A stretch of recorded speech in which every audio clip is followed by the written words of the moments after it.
Selamat pagi, kita bertemu kembali pada mata kuliah teknik pengelolaan air pertanian di pertemuan ketiga.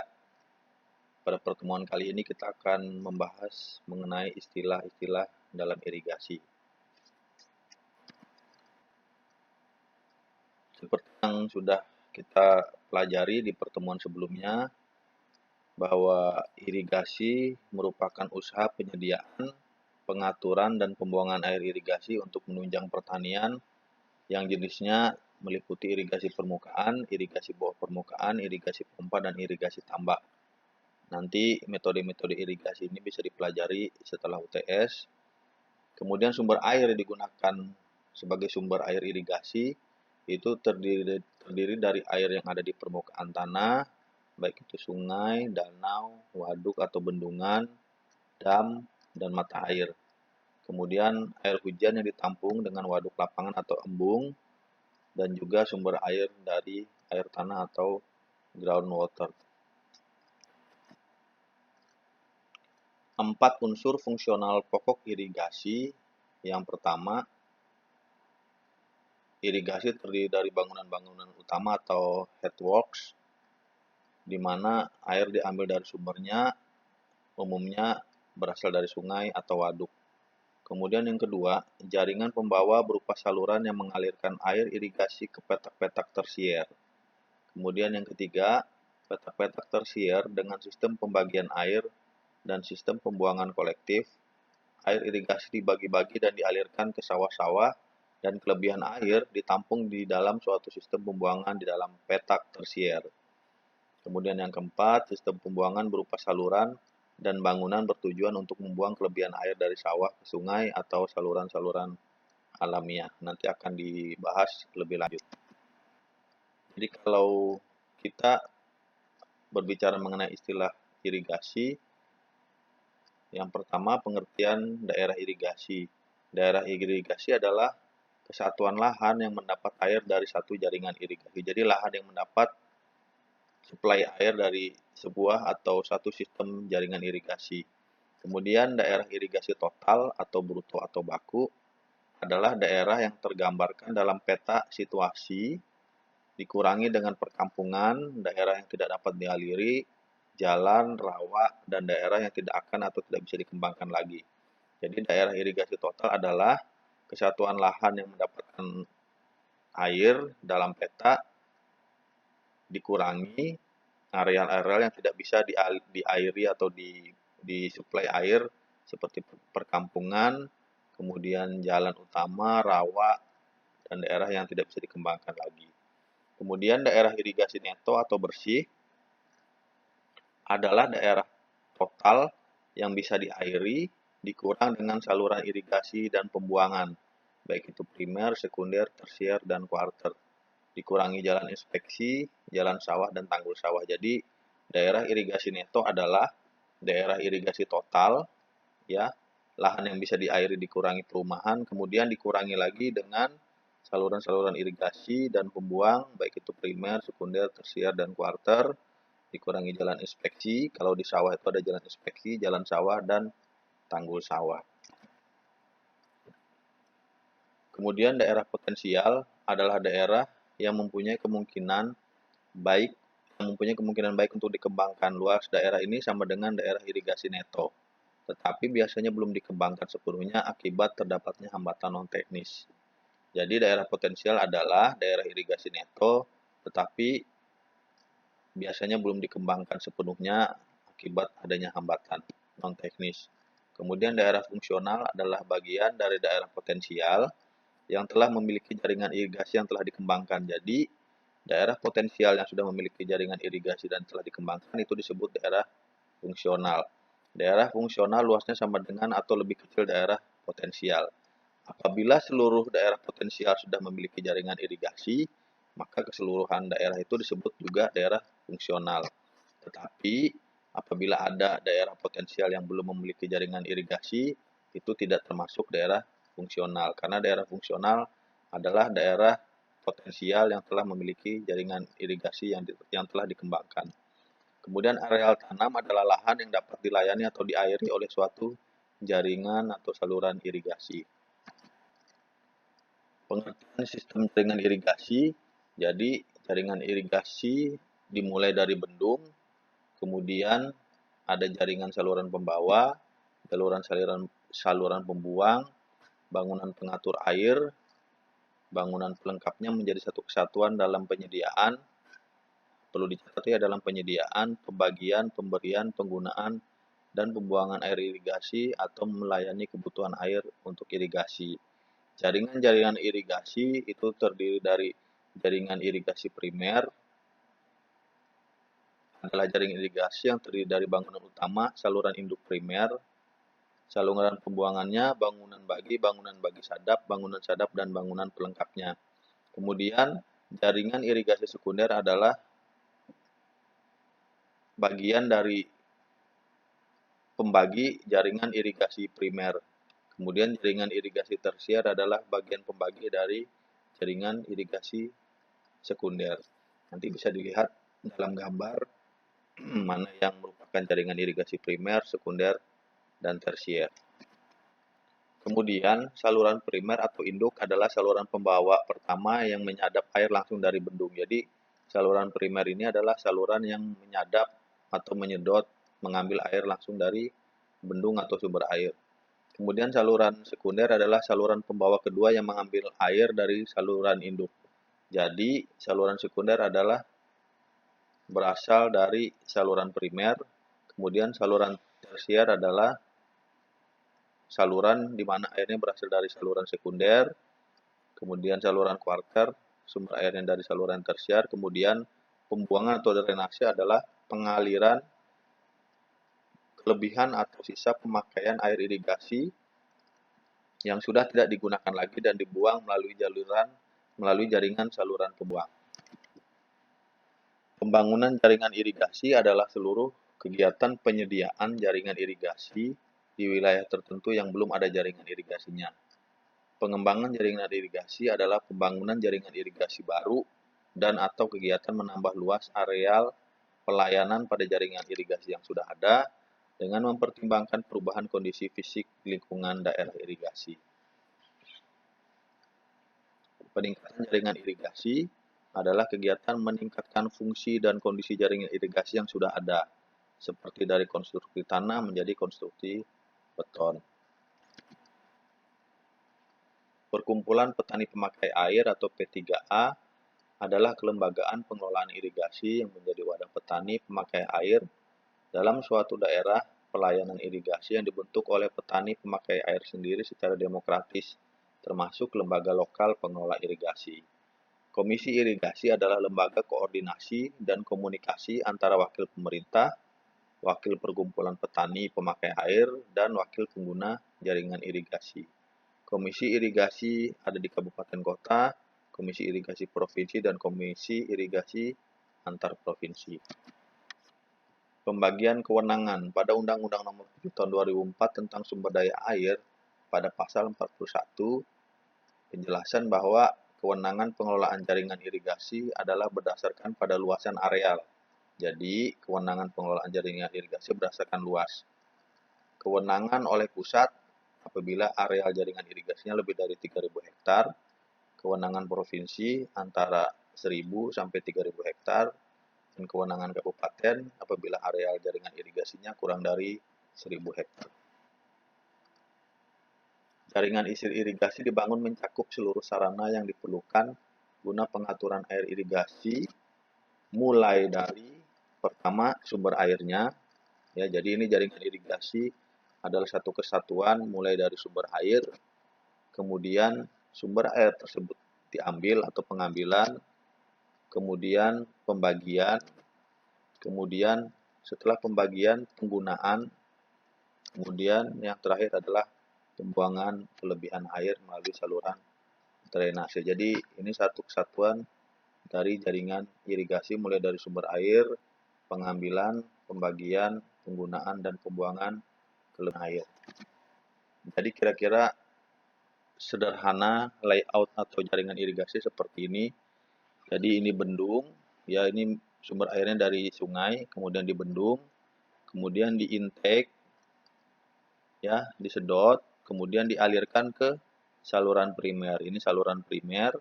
Kemudian dari saluran primer dialirkan lagi ke saluran sekunder. Ya. Kemudian dari saluran sekunder kemudian dialirkan lagi ke masing-masing petakan sawah melalui saluran tersier. Kemudian apabila ada saluran selanjutnya adalah saluran kuarter. Kemudian disalurkan ke sawah atau ke petakan-petakan sawah. Kemudian kelebihan air di saluran sekunder ini akan dikeluarkan melalui saluran pembuangan yang kemudian dikembalikan ke sungai. Kemudian ada juga bangunan sadap untuk menampung kelebihan air yang dikembalikan ke sungai ya sebagai cadangan air pada saat debit air berkurang atau pada saat musim kemarau. Jadi kira-kira ini layout sederhana dari jaringan irigasi. Jadi ini saya jelaskan sedikit. Jadi ini saluran primer ya. Ini saluran primer, kemudian ini lebih turun lagi ke saluran sekunder, kemudian lebih turun lagi ke saluran kuarter, kemudian ada bangunan sadap, ya bangunan sadap tersier, kemudian ada gorong-gorong, box bagi tersier, ini ya box bagi tersier, ini bangunan sadap, jadi ada air yang tersimpan, kemudian akan turun ke saluran tersier dari saluran primer atau sekunder, begitu selanjutnya sampai masuk ke sawah. Kemudian ada juga istilah dalam irigasi mengenai petak. Yang pertama adalah petak primer adalah kumpulan petak sekunder yang merupakan satu kesatuan yang mendapat air irigasi melalui saluran primer yang sama. Jadi petak primer adalah sekumpulan petak sekunder yang merupakan atau yang mendapatkan air irigasi melalui saluran primer. Kemudian petak sekunder adalah petak tersier yang mendapatkan saluran irigasi dari saluran sekunder. Kemudian petak tersier adalah kumpulan petak irigasi yang merupakan kesatuan dan mendapat air irigasi melalui saluran tersier yang sama. Kemudian istilah lainnya dalam irigasi adalah sawah. Sawah merupakan lahan usaha tani yang secara fisik rata dan mempunyai atau dibatasi pematang serta dapat ditanami padi dengan sistem genangan. Sawah belum irigasi, luas sawah belum fungsional adalah sawah yang merupakan bagian dari luas potensial yang belum mendapat air dari jaringan irigasi, tetapi di kemudian hari dapat dijadikan sawah irigasi. Kemudian sawah irigasi atau luas sawah fungsional adalah sawah yang merupakan bagian dari luas potensial yang sumber airnya dari saluran irigasi melalui sistem jaringan irigasi. Jadi sawah irigasi adalah bagian dari luas potensial yang sudah menggunakan sistem jaringan irigasi. Kemudian sawah tada hujan adalah sawah yang merupakan bukan bagian dari luas potensial dan sumber airnya berasal dari hujan. Jadi ini sawah tada hujan ya. Ini sawah tada hujan bukan merupakan luas potensial sawah irigasi. Jadi ini sawah tada hujan. Ini sawah tada hujan. Kemudian istilah selanjutnya mengenai bangunan irigasi. Yang pertama waduk. Waduk adalah tempat penampungan air dari sungai yang dapat digunakan sebagai pembangkit listrik, irigasi, air minum, perikanan, dan industri. Kemudian embung atau waduk lapangan adalah tempat penampungan air irigasi pada waktu terjadi surplus air di sungai atau air hujan. Jadi embung itu dibuat dengan ukuran tertentu untuk menampung air pada saat surplus atau kelebihan air, baik itu air sungai ataupun air hujan. Kemudian bendungan adalah bangunan yang dibuat untuk membendung aliran air. Kemudian selanjutnya bendungan gerak adalah bangunan yang sebagian besar konstruksi terdiri dari pintu yang dapat digerakkan untuk mengatur ketinggian muka air di sungai. Jadi mungkin teman-teman sudah pernah melihat juga bendungan gerak di lapangan Kemudian bendung tetap. Bendung tetap adalah bangunan yang digunakan untuk meninggikan muka air sungai sampai pada ketinggian yang diperlukan agar air dapat dialirkan ke saluran irigasi dan petak tersier. Ditinjau dari bahan yang dipergunakan, maka bendungan tetap dapat dibagi menjadi bendungan tetap permanen, misalnya terbuat dari beton, pasangan batu, bronjong dengan mantel. Kemudian bendung tetap semi permanen misalnya dari bronjong atau kayu. Kemudian bendungan tetap tidak permanen misalnya dari kayu atau tumpukan batu. Bangunan air atau bangunan pemberi air adalah bangunan-bangunan yang bersangkutan dengan air yang utamanya yang berkaitan dengan jaringan irigasi. Kemudian bangunan sadap utama tadi ya bendung adalah bangunan diletakkan melintang sungai. Fungsinya untuk meninggikan muka air sungai dan kemudian disadap dan dialirkan ke saluran induk atau primer. Jadi fungsinya untuk meninggikan muka air sungai sehingga bisa masuk ke saluran induk atau primer. Kemudian bangunan sadap adalah bangunan yang berfungsi memberikan sadapan ke saluran tersier. Letaknya bisa di saluran induk dan bisa juga di saluran sekunder untuk memasukkan ke saluran tersier. Kemudian bangunan bagi adalah bangunan yang fungsinya membagikan air baik dari saluran primer ke saluran sekunder atau dari saluran sekunder ke saluran sekunder yang lain. Bangunan bagi sadap adalah gabungan dari bangunan bagi dan bangunan sadap yang fungsinya membagikan air baik dari saluran primer ke saluran sekunder maupun dari saluran sekunder ke saluran sekunder lainnya dan memberikan sadapan ke saluran tersier. Kemudian bangunan silang adalah bangunan air yang dibuat oleh karena persilangan kedua saluran yang berbeda fungsinya atau persilangan antara saluran dengan jalan. Jadi bangunan silang itu dibuat karena adanya persilangan kedua saluran atau saluran dengan jalan. Kemudian bangunan pelindung adalah bangunan yang fungsinya untuk melindungi konstruksi bangunan lain pada bagian-bagian tertentu. Kemudian bangunan pembawa adalah bangunan-bangunan yang fungsinya membawa atau melewatkan air. Bangunan pelengkap adalah pengelompokan bangunan-bangunan yang ada pada jaringan irigasi selain kelompok bangunan utama tadi ya, bendung, bagi sadap, itu disebut bangunan pelengkap. Jadi bangunan pelengkap itu bisa terdiri dari gorong-gorong, bangunan terjun, bangunan got miring, talang, sipon, pelimpa, bangunan penguras, saluran tertutup, jembatan penyeberangan, dan lain-lain. Itu merupakan bangunan pelengkap. Sedangkan bangunan ukur terdiri dari pintu romijin, klum de gruyter, kipoleti, ambang lebar, partial flums, long throat flum atau leher panjang. Jadi bisa dilihat, dicari di internet ya, di googling bagaimana bentuk-bentuk dari bangunan ukur. Jaringan irigasi diklasifikasikan menjadi 3 berdasarkan cara pengaturan, pengukuran, serta kelengkapan fasilitas. Yang pertama, jaringan irigasi sederhana. Yang kedua, jaringan irigasi semi teknis. Yang ketiga, jaringan irigasi teknis. Irigasi teknis itu adalah saluran dan bangunan yang merupakan satu kesatuan yang diperlukan untuk pengaturan air irigasi yang mencakup penyediaan, pengambilan, pembagian, yang dilengkapi dengan bangunan ukur di seluruh bangunan pembaginya. Jadi di bangunan pembaginya dilengkapi oleh bangunan ukur, sehingga air yang disalurkan benar-benar terukur dan sesuai dengan kebutuhan. Kemudian irigasi setengah teknis adalah saluran dan bangunan yang merupakan satu kesatuan dan diperlukan untuk pengaturan air irigasi yang mencakup penyediaan, pengambilan, dan pembagian. Tidak dilengkapi dengan bangunan ukur. Kemudian irigasi sederhana, keadaan airnya tidak dapat diukur di setiap jenis penyaluran dan pembagian air biasanya dibangun dan dikelola oleh petani. Jadi irigasi sederhana tidak bisa diukur, hanya disalurkan saja, dibagikan biasa saja, dan dikelola oleh petani atau masyarakat. Jadi ini klasifikasi jaringan irigasi ya antara 3 tadi. Jadi kalau bangunan utama, kalau teknis itu bangunannya permanen.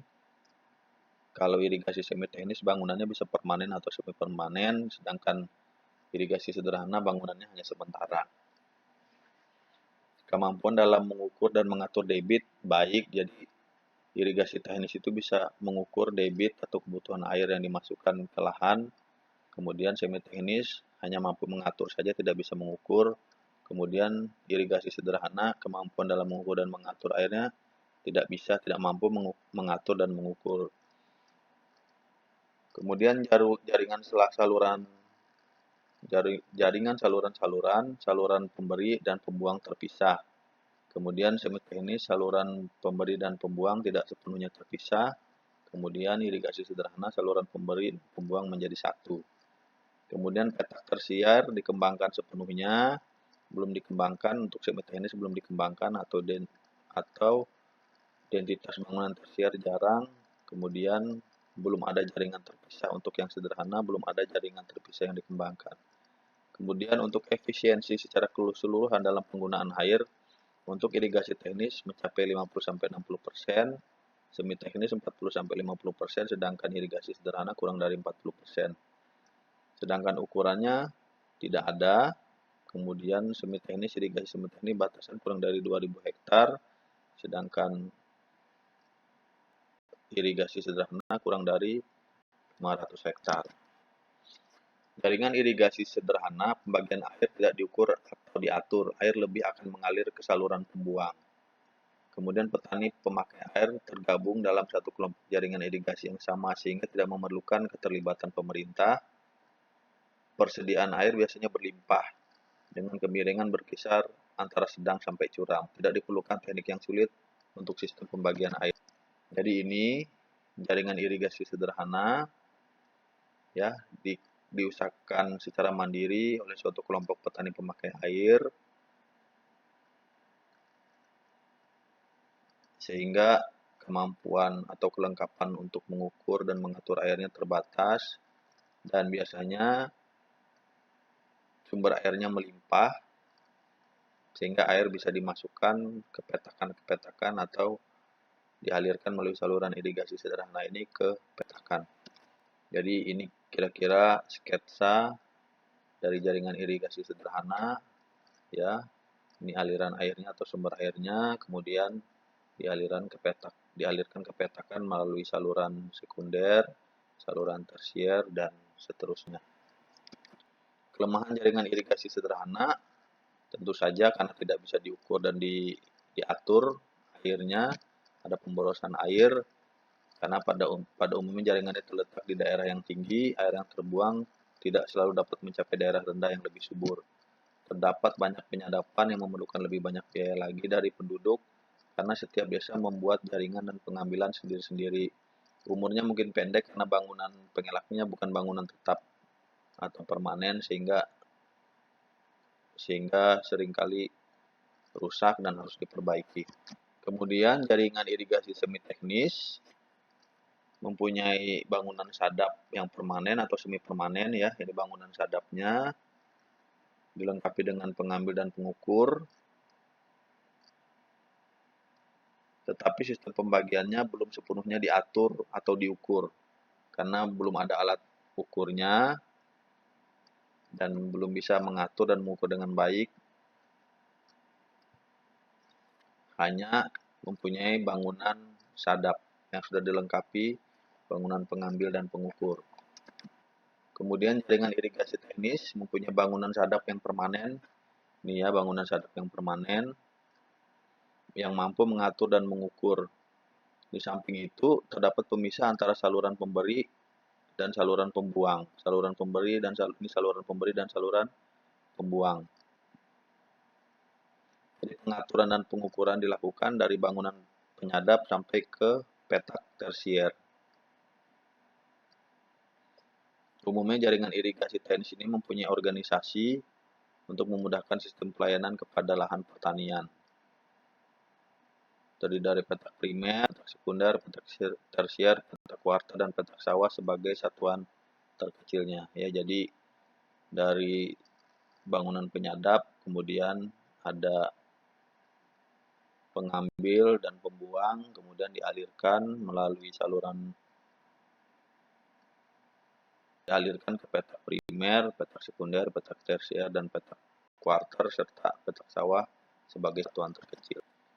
Jadi petak primer terdiri dari beberapa petak sekunder yang mengambil langsung air dari saluran primer. Jadi petak primer dilayani oleh satu saluran primer yang mengambil air langsung dari bangunan penyadap.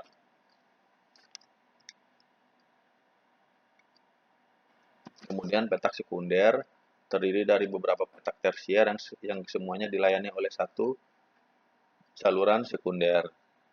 Jadi petak sekunder menerima air dari bangunan bagi yang terletak di saluran primer atau sekunder. Saluran sekunder pada umumnya terletak pada punggung mengairi daerah di sisi kanan dan kiri saluran tersebut sampai saluran drainase yang membatasinya. Saluran sekunder juga dapat direncanakan sebagai saluran garis tinggi yang mengairi lereng-lereng medan yang lebih rendah. Jadi dari areal yang lebih tinggi mengaliri lereng-lereng yang lebih rendah. Kemudian petak tersier terdiri dari beberapa petak kuarter, masing-masing seluas kurang lebih 8 sampai 15 hektar. Pembagian air, eksploitasi, dan pemeliharaan di petak tersier menjadi tanggung jawab para petani yang mempunyai lahan di petak yang bersangkutan di bawah bimbingan pemerintah. Petak tersier sebaiknya mempunyai batas-batas yang jelas, misalnya jalan, parit, batas desa, dan batas-batas lainnya. Kemudian petak tersier sebaiknya berbatasan langsung dengan saluran sekunder atau saluran primer. Sedapat mungkin dihindari petak tersier yang terletak tidak secara langsung di sepanjang jaringan saluran irigasi utama karena akan memerlukan saluran muka tersier yang membatasi petak-petak. Jadi kira-kira ini skema jaringan irigasi, ini sungai, kemudian dibendung atau disadap, kemudian ini saluran induk, kemudian bendungan pembagi satu, kemudian ini bendungan sadap, kemudian dialirkan ke saluran sekunder, terdapat lagi bangunan sadap, kemudian dialirkan ke saluran tersier, kemudian dialirkan ke lahan. Ini petak tersier, ya. Kemudian ini saluran kuarter, jadi ini saluran tersier, kemudian ada lagi saluran kuarter. Kemudian kelebihan air akan dikeluarkan melalui saluran drainase. Ya, kemudian ini bangunan pembagi sadap, begitu juga dialirkan ke saluran sekunder dari saluran primer atau saluran induk, kemudian ke saluran tersier dan kuarter untuk mengaliri petak tersier. Kemudian kelebihan air akan dikeluarkan melalui saluran drainase yang akan kembali ke sungai. Itu saja materi yang bisa disampaikan pada pertemuan kali ini mengenai istilah-istilah dalam irigasi. Apabila ada yang kurang dipahami, silahkan ditanyakan pada fitur forum diskusi di e-learning-nya, sehingga saya bisa memberikan jawaban atau tanggapan mengenai hal-hal yang belum dipahami. Demikian untuk pertemuan kali ini. Sampai bertemu kembali di pertemuan selanjutnya. Terima kasih. Selamat pagi.